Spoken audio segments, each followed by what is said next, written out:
کسی گاؤں میں ایک امیر آدمی رہتا تھا۔ اس کے پاس 19 اونٹ تھے۔ جب وہ بوڑھا ہو گیا اور بیمار رہنے لگا تو اس نے اپنی وصیت لکھ کر رکھوا دی۔ اس کی موت کے بعد جب اس کی وصیت نکال کر پڑھی گئی تو اس نے اس میں اپنے اونٹوں کی تقسیم کے بارے لکھا ہوا تھا۔ اس میں لکھا تھا کہ میرے اونٹوں میں سے آدھے اونٹ یعنی نصف حصہ میرے بیٹے کو دے دیا جائے، 1/4 اونٹ یعنی چوتھا حصہ میری بیوی کو دے دیا جائے اور 5واں حصہ میری بیٹی کو دے دیا جائے۔ اس بٹوارے کو سن کر سبھی رشتہ دار اور گاؤں والے پریشان ہو گئے کہ اب اونٹوں کی تعداد تو 19 ہے، ان کو نصف کیسے کریں؟ 19 اونٹوں کو نصف کرنے کا تو مطلب ہے کہ ایک اونٹ کو کاٹنا پڑے گا اور اس طرح تو اونٹ ہی مر جائے گا۔ اب فرض کیا ایسا کر بھی لیا تو باقی بچے 18 اونٹ اور ان کا 1/4 یعنی چوتھا حصہ ہوگا 4.5 اور 4.5 کا مطلب ہے کہ پھر ایک اور اونٹ کو کاٹنا پڑے گا۔ تو یہ تو ناممکن ہے، ایسا نہیں ہو سکتا۔ اب گاؤں والے تو بڑی مشکل میں پڑ گئے، کسی کو سمجھ نہیں آ رہی تھی کہ وصیت کی تقسیم کیسے کی جائے۔ ایسا کیا کریں کہ سب کے ساتھ انصاف ہو، سب کو وصیت کے مطابق پورا حصہ کیسے دیا جائے۔ کتنے روز ایسے ہی گزر گئے۔ گاؤں کے سارے سمجھدار لوگ سر جوڑ کر بیٹھے رہے لیکن کوئی حل نہ نکلا۔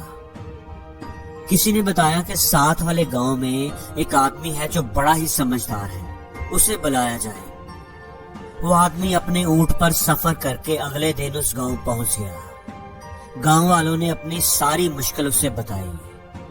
گاؤں والوں کی بات سن کر کتنی ہی دیر وہ سوچتا رہا، پھر اس نے ایک عجیب بات کہی۔ وہ بولا کہ ان 19 اونٹوں میں میرے والا ایک اونٹ بھی شامل کر کے وصیت کے مطابق تقسیم کر دو۔ گاؤں والے اس کی بات سن کر سر پکڑ کر بیٹھ گئے۔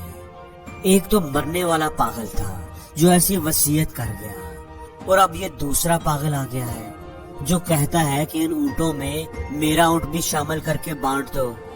انہوں نے اسے سمجھانے کی کوشش کی کہ بھلا دوسروں کے لیے تم اپنا نقصان کیوں کرتے ہو، اپنا اونٹ تم انہیں کیوں دے رہے ہو؟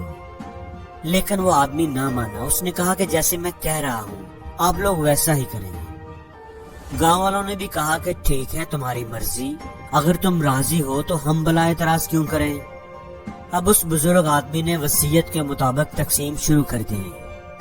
اس نے کہا 19 اور ایک میرے والا ملا کر 20 اونٹ ہو گئے۔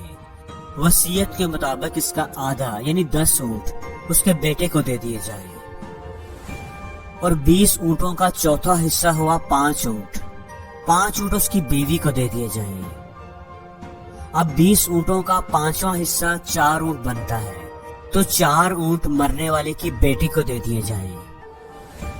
اب اونٹوں کی تقسیم جب مکمل ہو گئی، سب کو ان کے حصے مل گئے تو بیٹے کو 10 اونٹ ملے، بیوی کو 5 اور بیٹی کو 4 اونٹ ملے۔ کل ملا کر 19 اونٹ ان میں تقسیم ہو گئے۔ ایک اونٹ بچ گیا جو سمجھدار آدمی کا تھا۔ اس نے اپنا اونٹ پکڑا اور اس پر بیٹھ کر اپنے گاؤں روانہ ہو گیا۔ گاؤں والے حیران پریشان اسے جاتا دیکھ رہے تھے کہ اس نے اپنی سمجھداری کی وجہ سے کتنا بڑا مسئلہ حل کر دیا اور کسی کا نقصان بھی نہیں ہوا۔ دوستو، اس کہانی سے ہمیں 2 بڑے ہی قیمتی سبق سیکھنے کو ملتے ہیں۔ پہلا سبق یہ کہ کسی کی مدد کرنے سے کبھی بھی آپ کا نقصان نہیں ہوتا۔